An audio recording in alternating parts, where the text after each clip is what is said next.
Tonight in Cincinnati, the Bengals host the Jacksonville Jaguars. The Bengals currently favored by 7.5. This seems like a game that Joe Burrow, who is not afraid at all of the spotlight, with a guy in Jamar Chase who he has thrown 3, 4, 5 touchdowns, whatever the case is. Every game it feels like Jamar Chase is scoring at weapon, with a defense that has been playing much better, coming off a massive win in Pittsburgh against a Jacksonville Jaguars team, which I assume they're getting better, but honestly, if I said I watched a down of their games, I would be lying. Sure. There is a missed number of TVs in my room versus games that happen on the weekend, and I do feel bad that the Jacksonville game does seem to almost always be the TV that gets left out, the game that gets left off the TV. Makes sense. Someone's got to.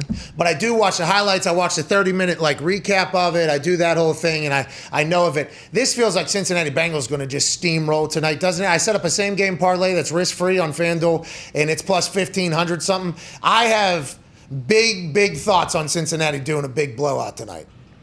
Okay, that is very that's interesting. That's how you feel. Wasn't this line at 10.5 though at one point? I have no idea. Diggs, was it? I know when I was trying to figure out who I was going to pick, I think I saw 10.5, and I was like, okay. And I looked at it. Now this is the first time I'm seeing 7.5. But guess what? I'm still going Jags minus 7.5. Plus 7.5. Plus, my bad. Since he's minus 7.5. Hey, by the way, if you want to take Jags for your record minus 7.5, we will also allow that. Nope. Nah, yeah, absolutely. Not going to do that. But yeah, I was going to take Jags at plus 10.5, and then plus 7.5 feels like a lot, but you know what? I don't know. I feel like they can find a way to keep it. Are you looking at early lines and shit now? Like just a couple weeks ago, why are we even predicting stuff? What's the purpose? What's the purpose of even thinking ahead about things that are maybe going to happen? Like, that's what you were saying? Now you're looking at early lines, getting feels for things. What were you, 11-4 last week? 12-4 last week? Unbelievable against the spread. I do not love that I'm starting week 4 the same way. Yeah, finding yourself on the opposite side. The only reason I knew this because I knew that we were going to pick this on Thursday, so I was like, I better figure out who's playing Thursday night so I can make a pick.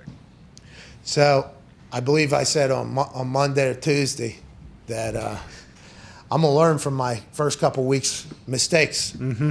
But the issue with this particular case and the mistake that I'm currently making is that I am still fading the highest percentage against the spread picker of somebody that picks every single fucking game, maybe in the history of the league at this point. And here we are. I should have texted you this morning. I just assumed that you had no idea this game was even happening because you have that big black tie affair this evening with your wife. So I didn't even know you knew. I should have asked you what he was thinking because the same game parlay risk-free that I put together is very different than pro Bengals. Very pro Bengals. That's good though. You should. Hey, I can't. It's gonna go very bad at some point, probably pretty soon. So you should probably not ride with me. Well, I don't like the fact that you're doing research and stuff because honestly, the first couple weeks, you had no idea who was playing. His research was absolutely incorrect. That 10.5 line was not out there. So 10.5 never happened. Maybe that was a line from 2019 or something. Who knows? Actually, I think to help your argument, I think it opened minus 4.5 Bengals. Then all the fucking public came in on the Bengals and made the line better. Now we're talking. There you go, Jags. That's so what actually, I did. yeah. All right. Anyways, so Zito did point out in my ear that same game parlay, risk-free same game parlay, that if you opt in, you'll get your money back. I've certainly lost a little bit of faith in here over the last couple of months. Wait, what's the parlay again? No, because you took. This is a hit. You didn't take the Bengals. Yeah. Well, I heard AJ self-handicapping. Of course. Yeah. Which is what Zito said, hey, listen, do not let AJ slide with this self-handicapping he's currently doing. With it's all going to come crashing down at some point. You're right. Yeah, you're right. You don't need to do that. But anyways. I'm saying that. I don't believe that, but I'm saying that to you. Just, to do that. That's very nice of you to pander. Yeah, you're pander self-handicapping. It's very nice of you. You don't actually believe it. You're just letting people know, hey, maybe there's some humility in here. That's very nice of you. I have a lot of respect for that move. Maybe there's some humility.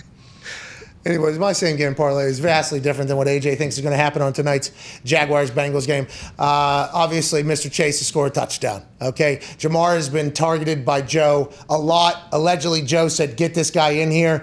Joey Burrow, Ohio guy, isn't going to put his name on the line for a guy and then let that fail. Even whenever he was potentially going through a little bit of struggling in training camp, Joey Burrow was very loud saying, nah, that has changed. That has changed. And continue to target him. So I think not only are they good friends, they have great chemistry. I think old Joey B knows that if this was to not work out in the business of the NFL, people would say, well, this is why you don't listen to your quarterback making a pick. Joey Burrow wants to earn the trust and respect of people making decisions in that team so that a situation not like the Aaron Rodgers situation in Green Bay can happen, because if this works, why not continue to listen to him? So I think that is why he'll continue to target that man. And he's very good, gets open and makes insane catches. So, all of that above. Mixon, anytime touchdown scorer. I guess the Jags are 30th against the run. Pass. Fuck. 4th against the run.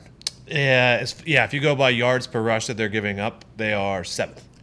Doesn't matter. Mixon's going to score, dude. Hell yeah. Joey Burrow over 250-plus yards. His over-under is actually 263, so we're getting 13 yards on that. That's good news. Mixon over 60-plus rush yards. Yeah, just heard the 7th against the rush, but they're going to feed that guy. They're going to feed that guy. Play action matters. Trevor Lawrence over 16.5 rush yards. Just like Danny Dimes, more athletic than you think. That's what we're going to end up saying, especially prime 10 game. He's going to be running for his life, and Cincinnati will win the game. Money line. Joe Mixon has gone over that 60 every single game because they have been giving him at least 20 carries a game. Okay. And that's at plus 1,524, so $10 bet gets you like $152 or so. Wow. Let's go. Not and it's bad. risk-free. You get your money back. Let's go ahead and do it. I do wish, because I said Bengals money line, by the way, so Jags plus 7.5 can still happen, and that whole thing can hit. So I'm pretty happy about that. And now I feel much better now after reading it back in, accessing the city. Yeah, you get it. Assessing. Uh-huh. God, spelled the same. Is it? No, A-S-S-A-C-C. Ha! Those are the things that happen in the brains of the mouth that happen to me that are a problem. If I get hung up on that hurdle, I ain't getting up and hitting the next one. There's a chance that I'm, whoa. You know what I mean? Full stoppage there. But anyway, after assessing the situation, I feel much better about everything all of a sudden. We can both win. That's good news. Yeah, I like that parlay, especially at those odds. It's not crazy to think that could happen. I like that it's Cincy money line and it's not the spread. Now for everybody, plus 1,528, okay? That's a long shot. Yeah, don't be expecting to win every week on that one. All right. I am. Yeah, we are. That's right. We are. But when reality potentially hits, it won't tomorrow. But at some point, when this thing starts losing, which is going to be maybe when baseball season starts next year. Sure. Okay, this thing's going to go. Until then, understand that you're getting a lot of bang for your buck on this because there's a lot of expectations that have to be met for this thing to hit. But it's risk-free. Opt in, get your money back, AJ. Let's talk about some other things happening around the NFL while AJ Hawk is still here before he has to go to his affair, whatever that is. Can't wait for everybody to be looking down at each other. All right, I'm excited for that. Do your thing. Look down on everybody else. Hey, you've helped build something really cool, man. You need to look down on people at this thing. AJ. You know what I mean? They might come up to you and say like, oh, hi, I fucking created natural gas or something like that. And then you come over and say, oh, yeah? I say incredibly toxic things on the internet every day. Yeah. If you could just get that in one time, I'd appreciate it, all right?